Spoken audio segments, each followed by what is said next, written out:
always been wondering, curiosity on overdrive. You feel a need for something, and it's coming alive. The moment is rising like you hoped it would. Who knew a tangent could feel so good? Let her take you on another tangent, turn a thought into a whole new planet. She'll make your sense of wonder feel gigantic. Ember lights the way like magic. You arrived to learn the facts, but you stayed for her glow. You heard her musical laugh, and her quick wit stole the show. The moment is rising like you hoped it would. Who knew a tangent could feel so good? Let her take you on another tangent, turn an idea into a whole new planet. She can piece the universe from fragments. Ember lights the dark like magic. Who knew a detour could hit like this? Smart mouth, star maps, and a sideways twist. No religion, just a mind on fire, taking us higher and higher and higher. Let her take you on another tangent, turn a thought into a whole new planet. She'll make your sense of wonder feel gigantic. Ember lights the way like magic. Ember. Oh, Ember. Miss Ember. Oh, great, Ember. Tell me what I'm doing. Hey, Ember, how you doing? Appreciate you, Ember. Love Ember. She's great. We will be yelling at Ember. Bottom of the barrel Ember bullshit. Oh my God, Ember. Ember. Ember. Ember. Ember. Embers. Ember. Ember. Ember. Ember. Ember. Ember. Ember. We love you, Ember. You rock at that, Ember. We're neighbors, Ember. Ember is the queen. What's up, Ember? I see you, Ember. I only have eyes for Ember. Hey, Ember is hot.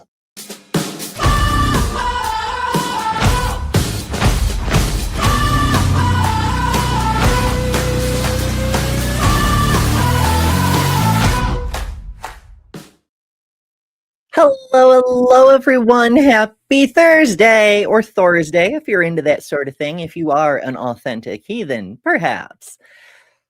Today, first of all, thanks to Ryan for the music for the new intro. I love that evolving intro. Like, I've literally never had someone write a song about me before.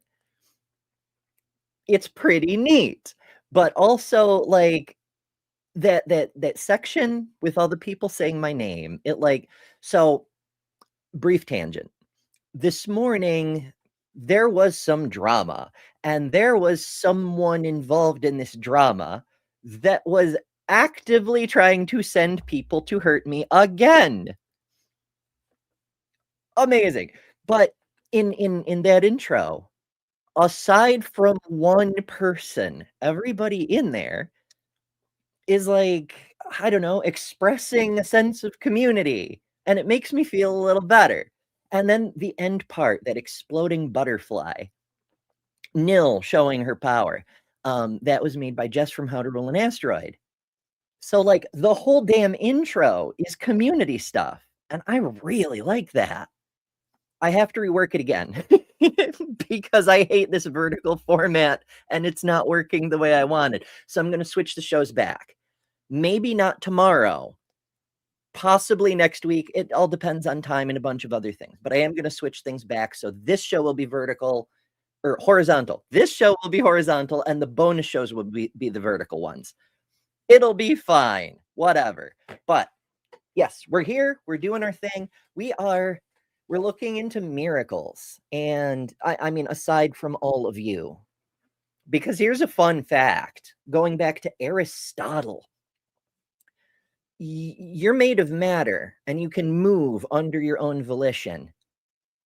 No matter how you look at that or how you try to explain it, you're a fucking miracle. You're doing shit that should not actually be possible. And you don't need a god to do that either, which is kind of neat. All right, so miracles. Yes, there are a bunch of things. Let's see, where the hell did I want to start? I need to consolidate my notes. I've got notes over here and notes over here and notes all over the place. Modern mystics. There are people in the present doing miracles, doing magic, not Penn and Teller fool us magic, but like bringing people back from the dead. And I don't mean doctors. I don't mean faith healers. I mean miracle men. And there are witnesses. There is video evidence all over the place, all over the internet. And yet, believers today don't believe these guys. Why is it when we question them about why they believe, they point at miracles and prophecies and this and that, but when you show them another instance of exactly the same thing with much, much, much, much stronger evidence by every metric, they're not convinced? It's almost like they're applying their critical thinking on a double standard or something. My goodness. Okay, so today we're going to do three things. We're going to learn about the modern miracle men, specifically Sai Baba, who's on the cover and I've talked about before. Second, we're going to explore why people believe one claim of miracles but refuse to believe another. And we're going to prove, this is an ambitious episode, we're going to prove everyone is secular, but some cling to religion as a substitute for cultural traditions or heritage, not because they think the stories of magic are true. They make it part of their identity, you might say. So to paraphrase the Bible, all know the stories of gods are fictional, but some repress that knowledge to make excuses for their own unrighteousness. We should all be humanists together, with or without our favorite mythologies. So let's get to it. Maybe you love a good debunking video. You'll spend 3 hours watching a frame-by-frame breakdown of a telekinetic monk to prove he's using magnets. But when it comes to your own tradition's magic tricks, like water into wine or wine into blood, suddenly you've lost your magnifying glass. Well, let's look at that. You're probably not a skeptic. You're just selective.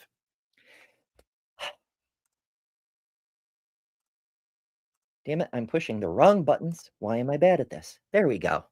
Meet Sai Baba. This is him at the age of 14, shortly after coming out as the reincarnation of a previous Sai Baba. A little bit about his history. Oh, shoot. I've got to scroll way the hell back here. Way the hell back here. Hold, please. Okay, as a child, the man today known as Sai Baba, Satya was his given name, was described as unusually intelligent and charitable, although not necessarily academically inclined, and his interests were of a more spiritual nature. He was uncommonly talented in devotional music, dance, and drama. From a young age, he had been purported to have been capable of materializing objects such as food and sweets out of thin air. Almost everything known about his early life stems from the I can't say Catholic words, hagiography that grew around him. These are narratives told by believers that have a special meaning, the mythology that started to grow. We're losing the real history as the mythology begins to manifest in real time, which is wild to watch. Anthropologists are thrilled, I'm sure. His devotees considered these things to be evidence of a divine nature.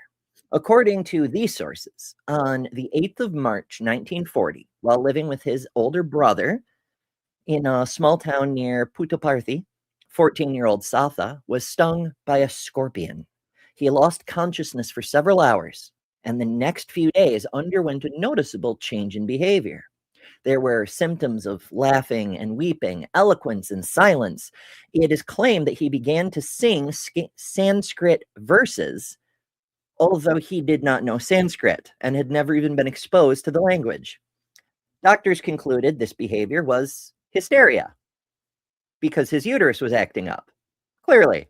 Concerned, his parents brought him back home and took him to priests and doctors and exorcists. And one of the exorcists in a nearby town went to the extent of torturing him. They shaved his head, they cut crosses onto his skull, and then they poured acid into the wounds. At this point, the parents put a stop to it. On May 23rd, Satharia called his household members together and reportedly materialized candy and flowers from thin air before them. His father became furious, thinking that his son had been bewitched or bedeviled or otherwise enchantified. He took a strict stance and threatened to beat Sathya if he did not reveal who he really was. Young Sathya responded calmly and firmly, saying, "I am Sai Baba." This was the first time he had proclaimed himself to be the reincarnation of Sai Baba of Shirdi, a saint who became famous in the late 19th and early 20th centuries in Maharashtra and had died 8 years before Sathya was born. So he later became known as Satya Sai Baba. Now, as many may be aware, but probably not everyone is, in India, Hindu tradition calls for reincarnation, but also Hindu tradition is very, very, very flexible. There's a few things that are strict dogma, but a few things that are completely open to interpretation. So you've got some versions of Hinduism where everyone is a reincarnation. You've got some versions of Hinduism where only specific souls are reincarnations. And you've got some versions of Hinduism where there's some very, very, very holy souls who could ascend to nirvana, but choose to continue to reincarnate in order to help the rest of us reach enlightenment. And it is proposed that the Sai Baba spirit that keeps reincarnating may be one of those. Perhaps. He went on to disavow place and group and nationality. He said, "I do not belong to any place. I am not attached to any name. I have no mine or thine." In 1944, a temple for Sai Baba's devotees was built near his village. It's now referred to as the Old Mandir, which is a kind of temple.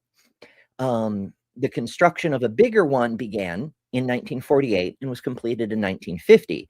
In 1954, Sai Baba himself started doing things.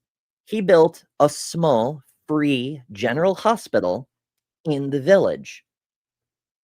He continued to exercise mystical powers and started to heal people, not just produce stuff, but actually heal people. Now, so far, we're still in the realm of magic tricks and faith healing. Fair enough. However, it's worth noting that this dude is putting what money he earns into building a hospital.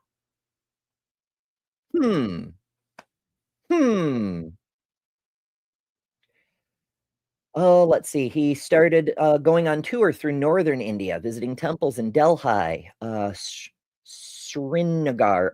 Not only can I not pronounce things, my monitor is awful. It's not actually a monitor. It's a display for marketing purposes that I'm repurposed as a monitor. I'm doing my best here.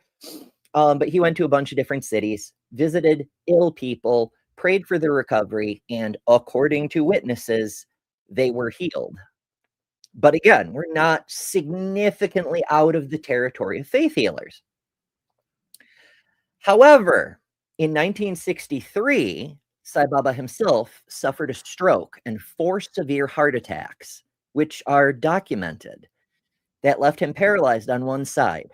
These events culminated in an event where he apparently gathered a crowd of thousands of people in Prashanthi who were praying for his recovery.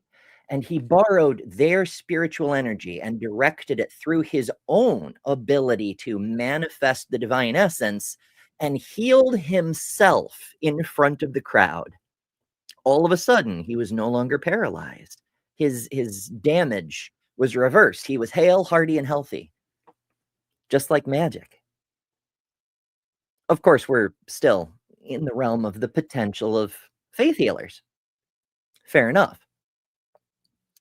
He started traveling again in 1968. He traveled to Kenya, Uganda, and Tanzania. After 1968, he started running around building temples, other temples, like just temples for the people.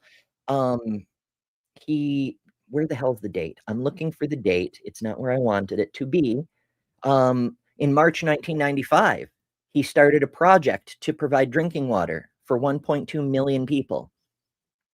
He built more hospitals. He built more temples. He built schools. He did public works projects, things that the government should be doing. He's using his preacher money to do. Now, this doesn't sound like a faith healer. This doesn't sound like a televangelist. Doing good works with the money he's bringing in through people's faith does not prove that he's doing miracles, but it does show he's a hell of a lot more of a holy man than most of the people, most of the Christians think are holy men. Instead of buying a bigger mansion or a fourth jet, he's bringing water to millions of people. He's building hospitals for the poor. It goes a lot to his character, I dare say. Things go on like this. Apparently, there was an assassination attempt at one point. In 2001, he established another free specialty hospital in Bangalore for the poor. His decline started in 2003. An accident happened with a student and an iron stool. They slipped, they fell, they broke his hip, and problems ensued. It took a long, long time for him to actually die. It was in 2011.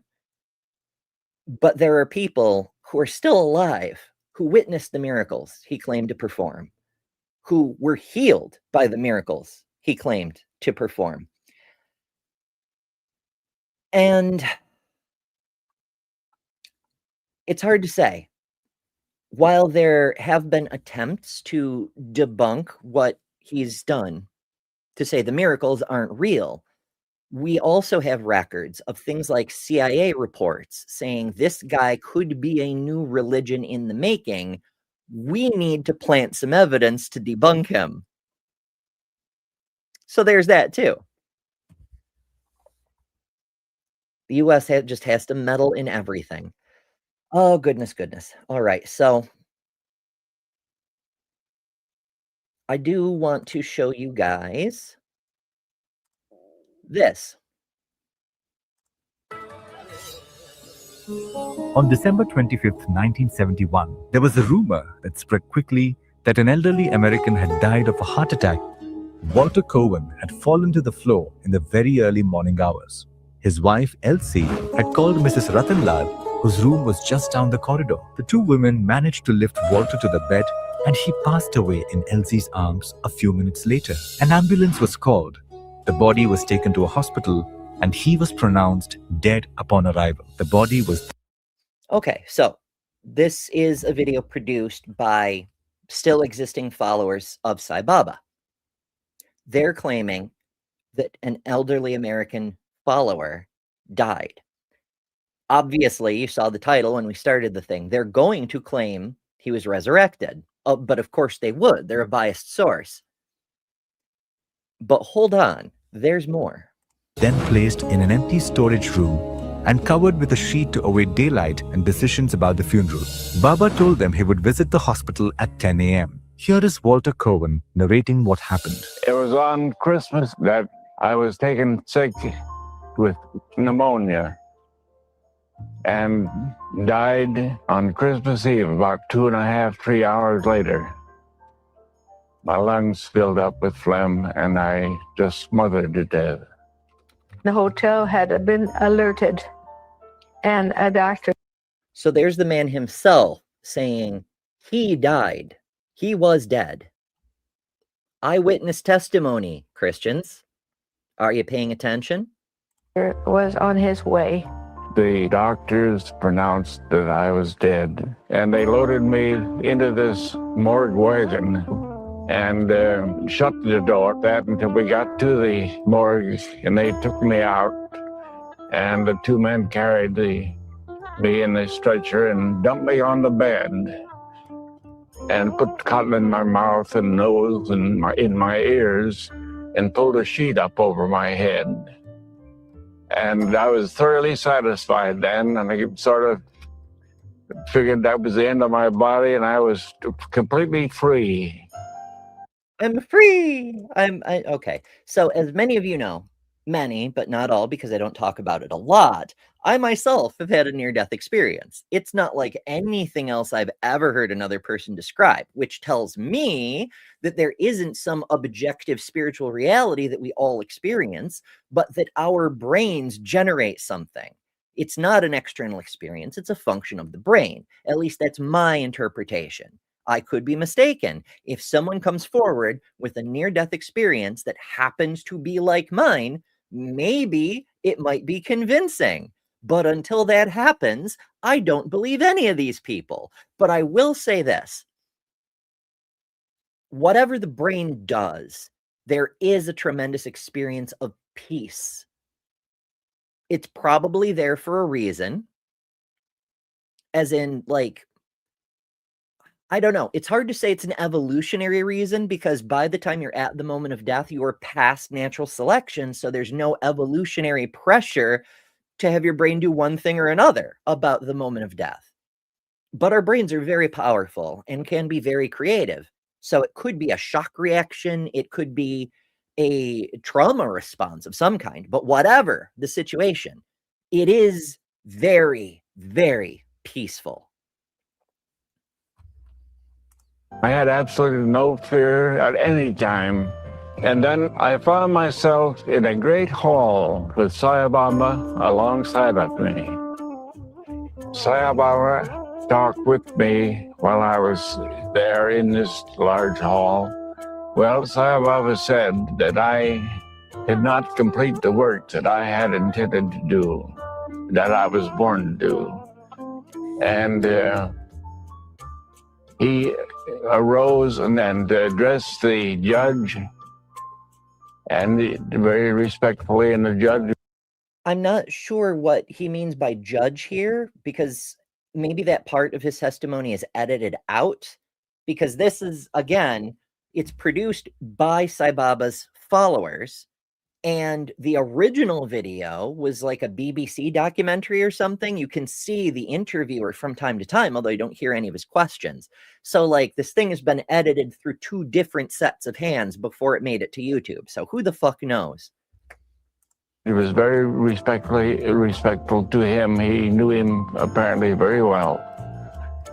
And he said, this soul has not completed the work that he was born to do. And I most respectfully ask that this soul be returned to his body in order that he might complete the work that he was born to do and to further my work. And the judge looked at us for a second or two and said, so be it. And so that's neat. I must say, I've heard a lot of people, Christians, Muslims, and others, describe near-death or post-death experiences. I've never heard of an occasion where another living person served as an advocate and used their authority to convince whatever celestial judge you want to say that may have been to send you back. It's very interesting. then we were told that Baba came in the night and took off the sheet and unstuffed his nose and eyes and whatever they do at that time, and rubbed a booty on his chest and breathed the breath of a life in him. And the next thing I'm not sure what that substance was that they mentioned. there's a lot of substances I'm not familiar with. But let's say it's a completely non-magical substance like Vicks Vapo Rub, right? It's the breath of life part that's important. Is it a magical breath of life that's super effective hours after the moment of death? Because that sounds kind of miraculous to me. Knew I was right back standing alongside my body back in the hospital. Then I opened my eyes and I looked at my body and I said, I might have made this mistake in deciding to return to it. It seemed like going right back into a cesspool. And so I went into my body. And that very instant, I was right back into the old grind of breathing, trying to get my breath and going through all the sufferings of a person as sick as I can be and still be alive. So this is also worth noting. He was brought back to life, but not healed, not fully restored. That, call me a skeptic, but that sets off my radar, if you will. And I opened my eyes and saw my wife.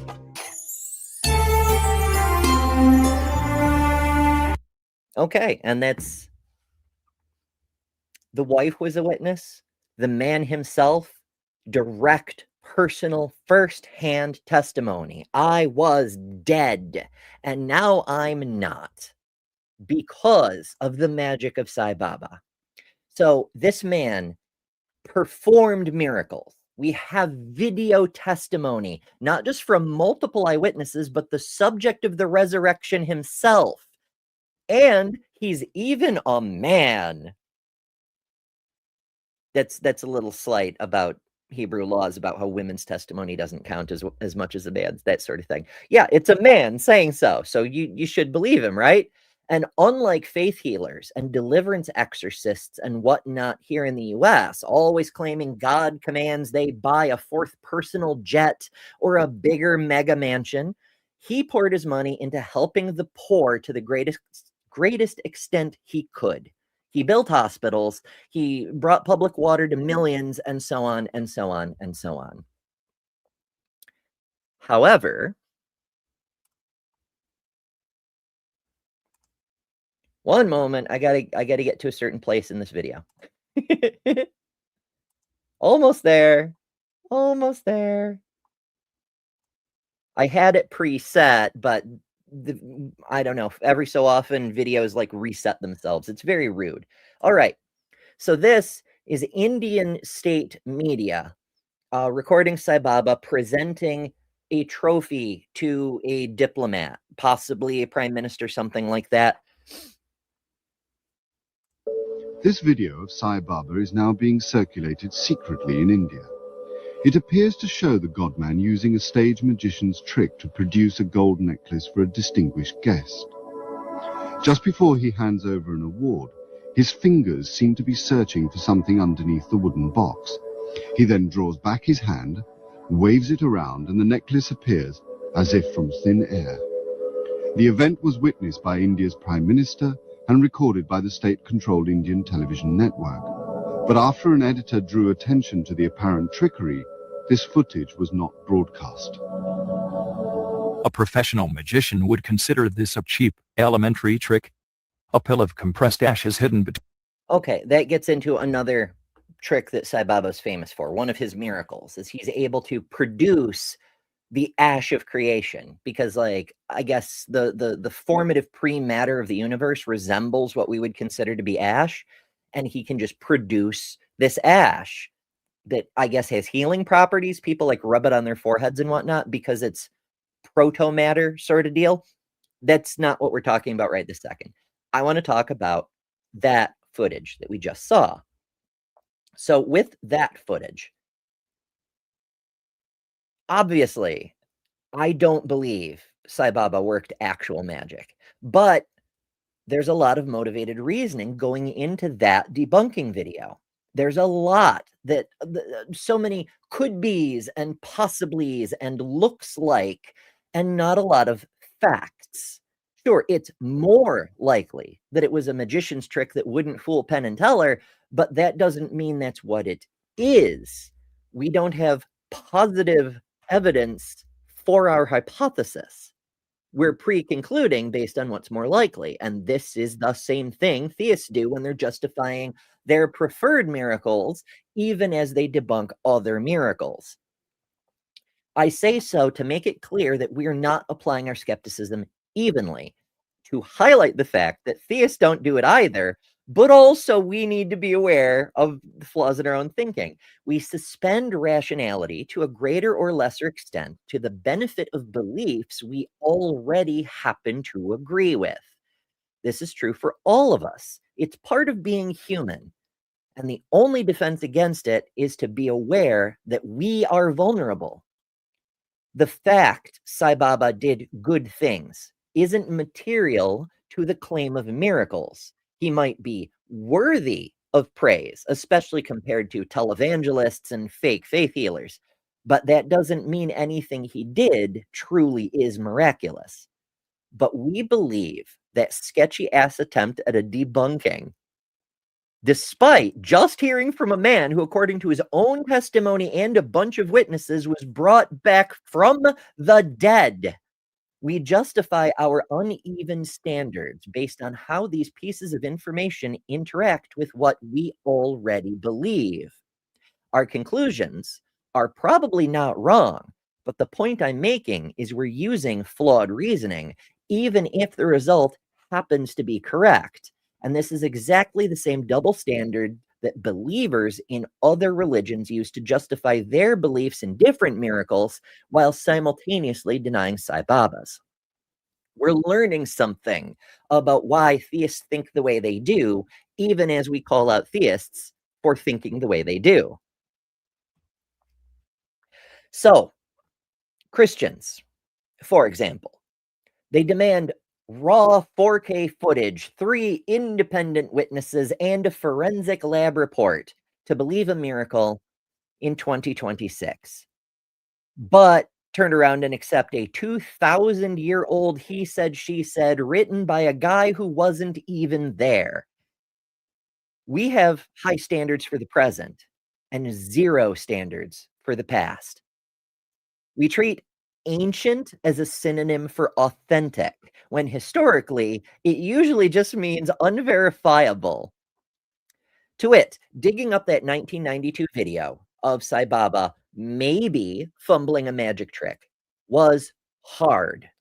The footage never aired, so the only copies circulating were leaks. And despite that happening within my own lifetime and in the digital era, most of those copies are already gone. Lost to websites that are no more, or buried and inaccessible under search algorithms filled with newer woo-woo crap. How much longer until the last copy vanishes? And we can't even show this much evidence that Sai Baba was probably just a guy. Why do we need evidence to prove that he was probably just a guy? Was there ever evidence like this about Jesus, Muhammad, or any other God guy? Has it been lost? How do we know? My Unfinished Sock says, don't use evidential double standards. Like and share the stream instead. Good advice for everyone. Please do. It helps. It helps a lot. And I need the help. I really do. The algorithm is not going to show these videos to anyone. I don't know. I don't understand what the problem is. I really do not. Because I realize there are a bunch of people who do not like me. I am a controversial figure. Behold, here I am being all rainbow colored and shit. I'm very controversial, but I'm controversial for other reasons. There's some very big name people who do not like me. There's some very small name people who do not like me. But that shouldn't matter to the extent that people claim they care about learning, facts, history, philosophy, science, and what is true. I don't get it. Say lovey, do share. It helps. It's the only way these videos spread. So, Sai Baba, we talked about the 1992 video. where he fumbled a golden chain. We might look at any other trick he does. We might analyze his sleeves or his hand position or the lighting. We apply critical thinking 101. Contrast this with the classic ancient miracle, like the miracle of the sun at Fatima. Okay, that's not that ancient. Or the ancient healing shrines around the world. We don't ask about atmospheric refraction, mass hysteria, or optical illusions with the same degree of intensity. We simply call it faith.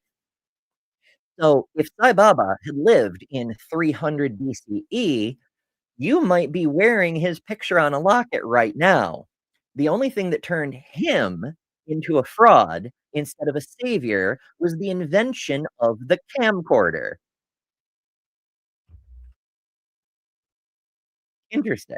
All right, let's take a quick look at the next part of this video, because the ash fingers thing, it's pretty cool, but there's useful information here. Between one's fingers, and while the hand is moved around, this pill is Oh, look who snuck in. It's a Lil. Hello, Lil. Hi. Hello. I didn't get a ding when you dropped in. No. I'm sorry if you've been back there a while. And Kip decided to pop in too. Kip has opinions. Kip always has a hello, Pixie. And now Pixie's here too. Well, she won't get on camera, but Pixie's here too. Hell yeah. Hello. We get all the good folks. It's amazing. Oh goodness. All right. So before we dig into the ash and thing, hold on. Mr. Crinan says, I was a child of the Divine Light mission. You do realize that Advaita Mat does not value faith as a path to truth enlightenment.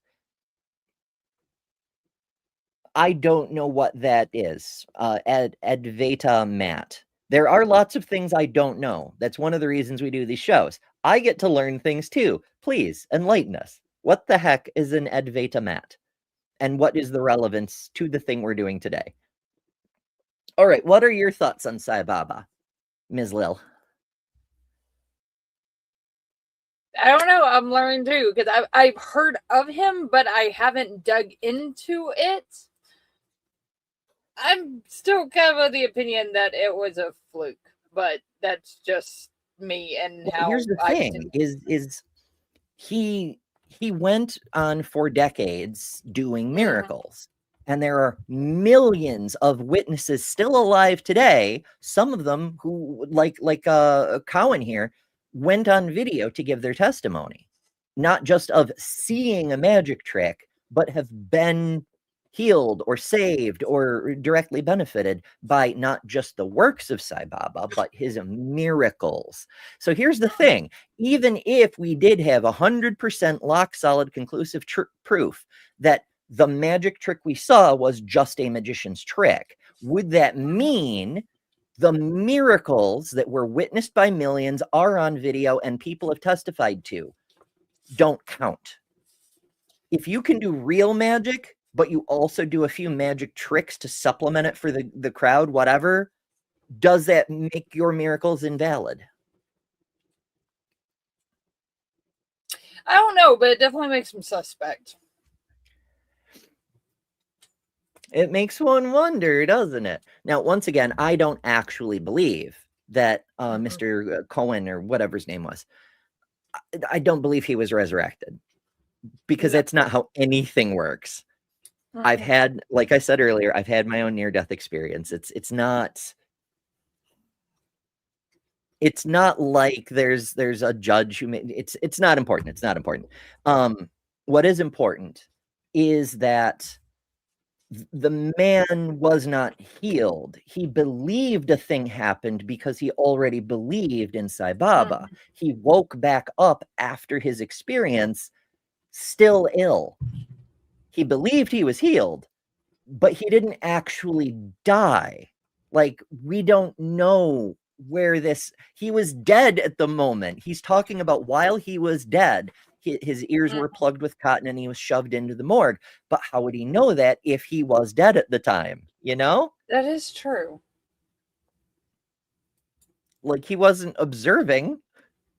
And also, his wife visited him at his bedside, and that's where she witnessed Sai Baba come and like rub the ointment into his chest to bring him back to life. If he was in the morgue, how did that happen? You know? Yeah.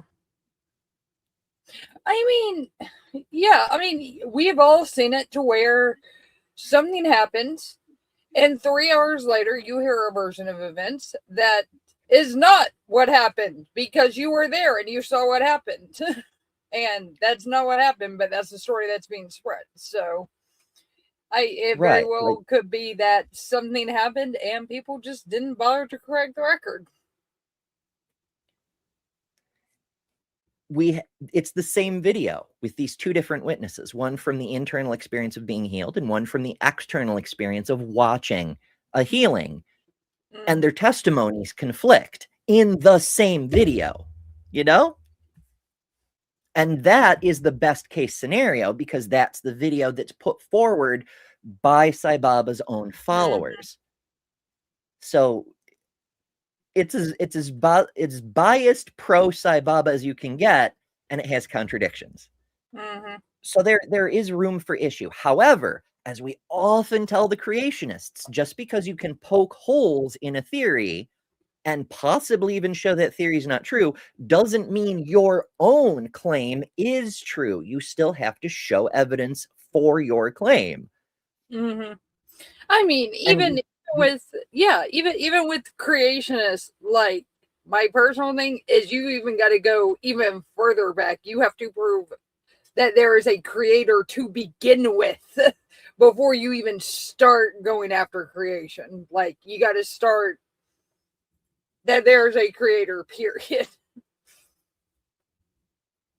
If you want to go in that direction, it's, I don't know. There's so many layers to these sorts of things. There's so much backstory. One of the reasons that I wanted to do Sai Baba today is because his story is one of the most remarkable. It does have some seeming evidence debunking at least some of his claims, but it is true that if it were not for camcorders, if he lived in 300 BCE, believers would have the same evidence as there is for Jesus and Muhammad in greater quantity, you know? And because there are video cameras, it's better quality evidence by and large.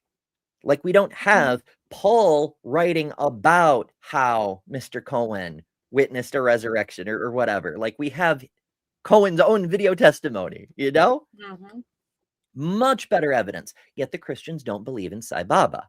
Now, once again, I am not saying I believe Sai Baba was a miracle worker or was a resurrection of a previous Sai Baba or whatever. I think he was exactly what his parents painted him as being, a gifted student of the dramatic arts. He used it to broadly do good, which is commendable, but he's still just a guy, you know? In my opinion. You eventually realize everybody is just a guy. Are you just a guy, Lil? In the overall humanity sense, yes. I thought all this time you were a mermaid. What the fuck? Well, I have the Schrodinger's tail thing going on. It only appears when I'm wet. But I do have mermaid scales on my shirt. Well, hell yeah. I'm just being colorful. Weirdly, I didn't intend this. This happens to be the closest outfit I have to traditional Hindu attire. Like I don't have a sari or a sarong or anything like that. But this is as close as I've got. But that isn't why I picked it. It just happens to be that. I wanted to be rainbowy today. One of my best friends is getting married. She's getting married soon, and the guy she's marrying, I believe, is Indian, and so of course they're doing the Indian wedding. And since I'm one of the bridesmaids, I get a sari, and I'm so excited about it. I'm just like, yes, because I've always wanted a sari. They are so gorgeous. They are. So. There's so much detail, and I'm told they're super comfy. They're like really lightweight. you know, which Mhm. you would expect from a country so close to the equator. You want very lightweight clothing, you know? Mhm. Very much It's a so. big freaking deal. Oh my goodness. Oh, da da da da. All right, so let's take a minute and go into this ash pill thing and see if we can get some good evidence, maybe. Crushed down to ash. There are 2 steps to this trick. Step number 1. Skillfully hide the pill between one's fingers when no one is noticing. Step number 2. The pill is crushed down to ash with the thumb while moving the hand to keep others from seeing the pill being crushed. I do appreciate the robot voice reading out the text so I don't have to, but also, Mhm. in fairness, this is a somewhat older video. It's from 16 years ago. So like Stephen Hawking good voice lord. was about as good as we were going to get back then. But it's a little hard to listen to, you know? Mhm. If you compress the ash, then you can make such tablets. Such a tablet can be hidden in the hand, and one can move the hand. Here. So this is our evidence. This is our evidence. A magician could hide the tablet between the fingers. And then the magician shows you how he could do that. And then we have a video of Sai Baba holding his hand in a similar position, and there are 4 white pixels. It could be a thing. Behold, we have a few discolored pixels. Could it be one of these tablets? Well, yeah, it probably almost certainly is. But yeah, we don't I know. would, I would err on the side of yeah, probably.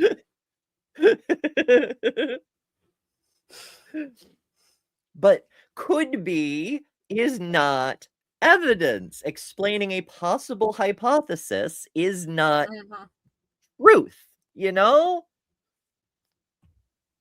We will go way beyond the bounds of skepticism when it comes to debunking somebody else's claims, but when those debunking efforts, the debunk itself falls far short of our bare minimum evidentiary standards, we will bend over backwards to make space for the people making those claims.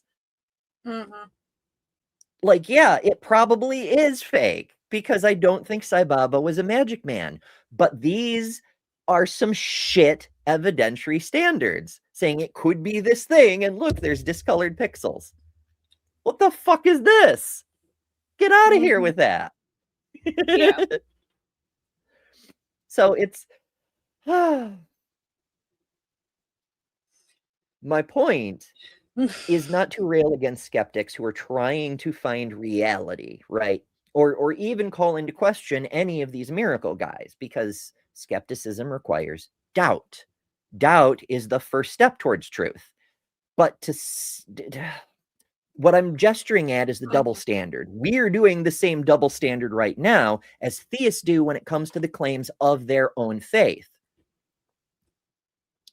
But also, whatever faith they believe in, they do the same thing in reverse, because when they talk about their miracles, the things that they do believe in, they only believe those claims because they come part and parcel with the religion. If it weren't for the religion, they wouldn't believe the miracle claims, at least not as readily. There are certainly people who just believe every miracle claim. I'm not arguing that. There are some very gullible people out there.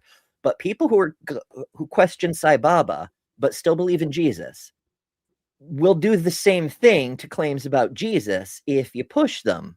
They only buy into it because it's part of the package. What they're really doing is substituting the religion and its traditions for their own heritage and sense of identity. Yeah. That's actually a really good way to put it. Yeah. Yeah, Yeah, like, that okay. makes a lot of sense. Let's look at the media across time, right? In ancient times, they had the hagiographies, the biographies written by followers to prove somebody was holy. In Jesus's case, that's the New Testament. Muhammad, it's the Quran. There's a bunch of these things. For most saints have something like that. There was no community notes section. There was no comments. the media itself was the propaganda. That's that you either believed the Holy Notebook or you didn't. And that was it. In modern media, we have slow motion replays, like up above here.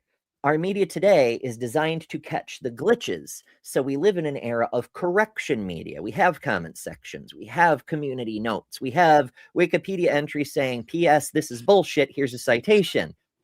We didn't have that in the past. So we use modern media tools to dismantle modern claims, but we refuse to use the same logic of those tools to dismantle the ancient claims when we believe in them ourselves. We'll use the same tools. If you're a Christian, you'll use them against Islam. If you're Islamic, you'll use them against Christians, but you won't use them to investigate the thing you believe. But we all do that, even we skeptics. We let whatever our idea of sacredness is, even skepticism itself, act as a firewall against our own critical thinking. So there's so much more. There's so much more. We don't protect ancient miracles because we care about history. We protect them because they're part of our identity. Admitting that the ancient trick is the same as the modern trick feels like losing a piece of ourselves. Even though it doesn't have to be that way. You aren't a rational thinker just because you don't believe in modern cult leaders. But likewise, a real skeptic uses the same scale for everyone. If you're checking the sleeves of the guy in the orange robe, but you're closing your eyes for the guy in the stone statue, you aren't looking for truth. You're looking for a loophole. It's okay to treat your favorite mythology like part of your ancestral tradition. For the most part, religious rituals mimic cultural rites for exactly that reason. So they'll be adopted and adhered to, and people will cling to them. They replace your real heritage and tradition. And in many cases, that's literally true. Find out why most Black Americans are Christian, but have no idea which African country their ancestors came from. It was on purpose. And that's true for a lot of people, not just the descendants of the slaves. Some of them are the traditions in religion are unhealthy and can harm others, like the mutilation of infants' genitals that Christians and Muslims seem to enjoy so much. But things like holidays, like gathering on certain days of the week, the community all together, even pausing for a moment to be thankful before a meal, these things can add a sense of shape and meaning to our lives. Even we secular folk have practices like that. For example, when I have my kids over, I pour their drinks. It's a small thing. Probably they don't even notice because that's a thing any parent might do. But from my point of view, that's a ritual. It's something that I adopted from the Sufis. It's a physical act to give water, which is, of course, vital for life, and so precious to ones you love, as an expression of the belief that life itself is a gift and that we owe it to each other to give back whenever we're able. It's a small act that comes from my beliefs, and it doesn't impact anybody else's life to such a degree that the kids are probably even aware that I'm doing it ritualistically. It's just, here, have a drink, let me pour your drink for you. So the things we do that we actually, let me pause there. Do you have any random rituals, whether they're carried over from your past religion or things that you've come up with on your own that aren't even tied to a religion?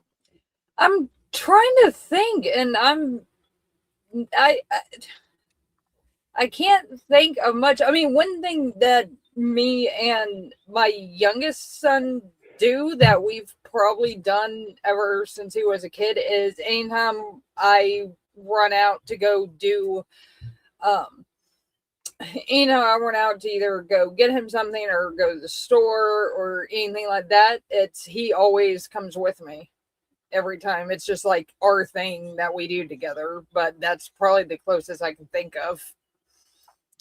My older daughter is like that. we've always lived in a house with other people, so we just don't get very much one-on-one time. So that's our one-on-one time that we get. My older daughter was more of the attachment type. Mhm. Partly because I had to go be an over-the-road truck driver while she was still very, very little, and she did not like that. That left unpleasant psychological effects for her. But also, she was just like, well, a lot of parents call their children, especially the youngest in any particular group, a love bug. But she was like powered by hugs, you know, and she would cry if she couldn't get one, and like it was such a thing. And so she'd tell me all the time through most of her childhood and even a good part of her teen years Mhm. that I don't care where you're going or how boring what you think you're doing is. I want to be with you. And that kind of shit is so meaningful, you know? Yeah. Yeah, it is. I mean, there's sometimes my son complains about it, but within 2 minutes, he's in there and being a little chatterbox. Like he's not like that with anyone else. So that's just kind of our thing. So. Hell yeah. And the things we do, the things we all do, whether they're formalized as rituals or just family traditions or even just daily behaviors, none of these things are for the benefit of any god. Believers might do them in a god's name or for a god's glory, but in reality, they're for us because we are all we have and all we have ever had. And on that note, oh, sorry. I was about to say, I just thought of something else I do. The people in my life that I love, I make sure every single time I talk to them, I don't care if we're arguing or not, but like before I hang up the phone or before I walk off or something, I always make sure I tell them that I love them, because for all I know, that might be the last time I see them. I don't know. And I I've do done that that for years. Yeah. It was a compulsion since I was obsessed with my own mortality when I was a child. I used to, whenever I had an original idea, and by original idea, I mean something that I hadn't heard an adult articulate. And so therefore, based on my experience, it was something nobody around me knew or had ever thought before. I was so worried about my own mortality and the not even me. It wasn't a me-centered thing. It was a duty-centered thing. I was of the understanding that it's our job as guardians of knowledge, stewards of understanding, that we must protect the ideas that come to us. Because I thought humans, cared about ideas and truth and things. I was a very, very illusioned child at the time. But I would compulsively tell an adult whenever I had a new idea. My grandma thought it was somewhat annoying, but also somewhat kind of cute. But I was endlessly with the new ideas. Like, I'm 3 years old reading my parents' geology textbook and going, South America and Africa really look like they fit together. Yeah. And my grandmother'd be like, honey, we figured that out 50 years ago. And I'm like, only 50 years ago? What have you all been doing? That sort of thing.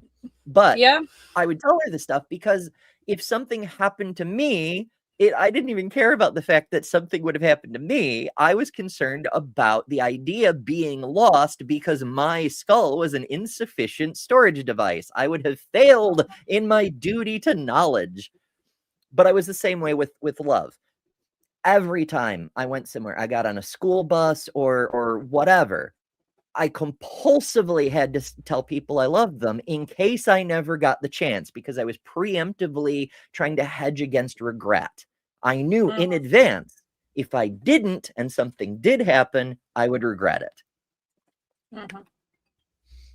In a way, little Ember was a lot wiser than modern Ember, but details. So to tie all of this back to the Bible, we all know that all these things are for us because we are the only ones we have and all we have ever had. We all believe this. Some of us just deny it to make excuses for the harmful behaviors we wish to enact from our favorite mythologies, to perpetuate our own unrighteousness, to do harm wished upon others. We deny the truth we all know. Interesting how that works. If we could just get past that last part and set the mythologies aside and see the humans for each other, what a wonderful world we might build together. In fact, maybe even more than one world. But we'll get to that on tomorrow's show. Until then, thank you all so much for watching. Subscribe if you haven't. And as always, try not to die. Mwah. Thanks to all our patrons and top-level members for February. Miranda, Karen Butcher, Jimmy Tux, Ian Chen, Maya Adkison, Jessica the Transmetal Alchemist, Robin Webster, Lilith, Emberlyn, The Barely Bearable Atheist, Eric Wander, Jason Jacoby, Lilibal Trades, Deviant Outcast, Secular Feelinist, Kelly King, the Detroit Atheist Queen, Geo Sam, Thriver Scapegoat, The Godless Engineer, Why? Because Weed Bro, Katie Bluebird, and Fro from Norway.